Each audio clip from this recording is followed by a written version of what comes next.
So in the previous lecture, I told about the body fluid and the total body water present in where. So we told there are two compartments, the whole body, human body is divided into two compartments. One is the intracellular, another is the extracellular.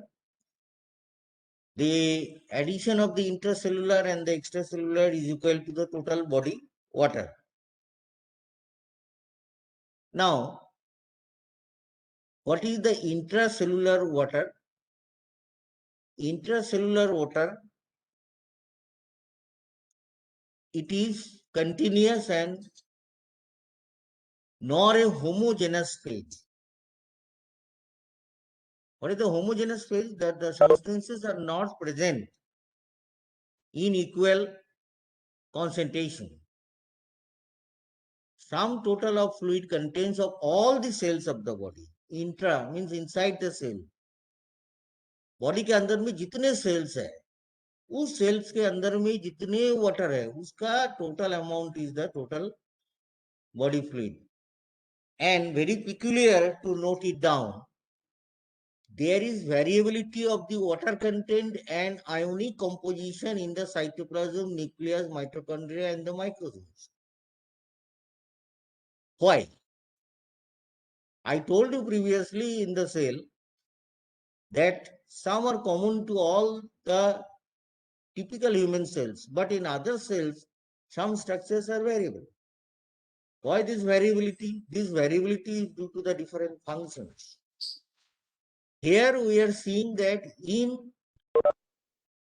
total water content of the particular cell varies from one to another. As also it is variable in different organelles like nucleus, mitochondria and microsomes. Why? The answer is that the anatomical structures of the various type of the cell. The same answer is there what I have told previously. That's why the water content or total body water content in the different cells are variable from one cell to another. It is postulated that 50% of the water found in this compartment and 45% are present in the extracellular compartment. And it constitutes about 30 to 40% of the total body weight. So the body fluid, total body fluid in our body is to be measured in reference to the body weight.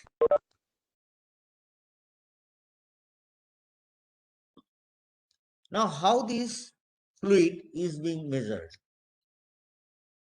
It is very difficult to measure, but some processes are adopted to measure the body fluid compartment. Intracellular and extracellular fluid, which is present in the intracellular and extracellular compartment, very difficult. But total body water is to be measured either directly or indirectly. Direct method of the measurement is not done, but indirect way of measurement of the body fluid compartment, total body fluid is being measured. In that case, we select this particular dye and the amount of particular dye is injected. We have to see what is the concentration of that dye and we have to find out what is the distribution of the dye in the different body compartment. Then, if after finding out the amount of dye injected, number one, amount of dye concentrated, number two, amount of the volume of distribution of that dye, we put these three values in a in a mathematical formula like V is equal to QIC, where Q is the known quantity of the dye, C is the final concentration of the dye, and V is the volume of distribution. So we have to we have to remember this formula, put the value and get the total body water. Suppose 35 gram dye we inject. The final concentration of the dye is 0.07. Put the value here and you will get the result, that is about 500 ml. Now, what is the character of the dye? Whether we will select all the dye? No. We have to select the dye certain characteristics. Number one, dye should be distributed easily in any part of the cell compartment. Number two, it is to be excreted or it is present in other compartments or it is being metabolized. And all the substance, whether it is excreted or stored or metabolized, are to be determined. If this phenomena is there, so we can select the dye, a proper dye. If it is, the formula will be slightly different in the previous formula. Here, the formula is quantity administered minus quantity excreted. Means we inject a dye in a particular quantity, and I told you it is the normal physiology of the human body. Whenever any substance is entered, it will process so many physiological processes, and like the excretions is there. So the formula is here, quantity administered minus quantity excreted divided by equilibrium concentration.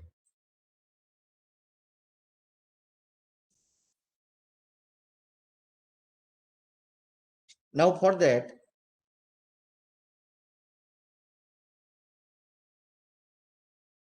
what is the method? Here we use the dye, either the tritiated water or deuterium water. You know the isotope of the hydrogen. Hydrogens are different type of the isotopes, you know. One is the tritiated, tritiated or deuterium. Now, and that depends on the hydrogen molecules, the proton and neutron, you know it very well. So on that basis, this type of the two waters we select. Why this tritiated and deuterium water is selected? Because they are widely distributed like water, number one, and they are excreted in the urine, stool and respiratory gases and the skin. So easy distribution and easy excretion. These are the two factors on which we select the dye, or on which we select this substance, tritiated water or deuterium water. Suppose we select deuterium water about 100 ml in isotonic saline solution. Previous day we have discussed what is the isotonic saline solution.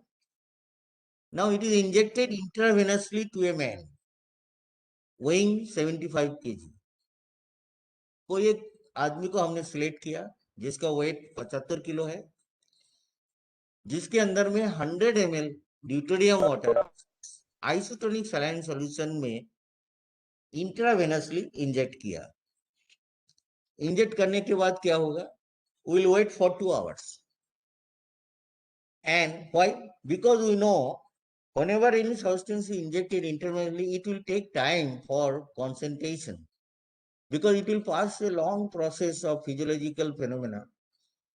So after 2 hours, we select the plasma sample and we analyze the concentration of the deuterium water in that amount, and we find that it is about 0.23 ml per ml per minute. I told you previously the dye should be injected, should be excreted either through the respiratory or urinary and other circulatory pathway, and that is the quantity administered 100 ml. Out of that, 0.5 ml is being excreted. Now here we use the formula, that is quantity administered minus quantity excreted divided by equilibrium concentration. We have administered the deuterium water 100 ml. 100 minus 0.5. What is 0.5? Quantity excreted. Then we divide by equilibrium concentration. That means what amount will be concentrated. That is about 0.2023. And after that, we will get the value 43.260 ml, or you convert it in the liters, that will about 43.26 liters. This is the total body water. So this is the method of finding the total body water. Now we have selected a person who is having the weight of 75 kilo. So ये 75 kilo body weight के लिए कितनी total body water की आवश्यकता है उसके शरीर के अंदर में, तो उसके लिए ये फॉर्मूला हम यूज करेंगे कि जो वैल्यू निकला है उसके डिवाइड करिए 75 से और मल्टीप्लाई करिए 100 से. क्यों? हमें ये निकालना है कितना परसेंटेज है. सो इसमें हमको मिलेगा 57.68 most, and that is the total body water. ये मेथड के द्वारा हम टोटल बॉडी वाटर. अब रहा सवाल, क्या सभी जिसका वजन अलग अलग है बॉडी वाटर अलग होगी? यस. ये आपके जो मैंने डिस्कस किया इसमें हमने दिखाया है कि 43.26 litres is the total body water. But ये पर्टिकुलर पर्सन जिसकी वेट 60 है तो 60 से डिवाइड करिए, परसेंटेज निकलिए, जो आएगा वो उसके बॉडी के लिए वो नॉर्मल है. तो body total body water is variable on the weight of the different person. Extracellular fluid volume is very difficult. क्यों?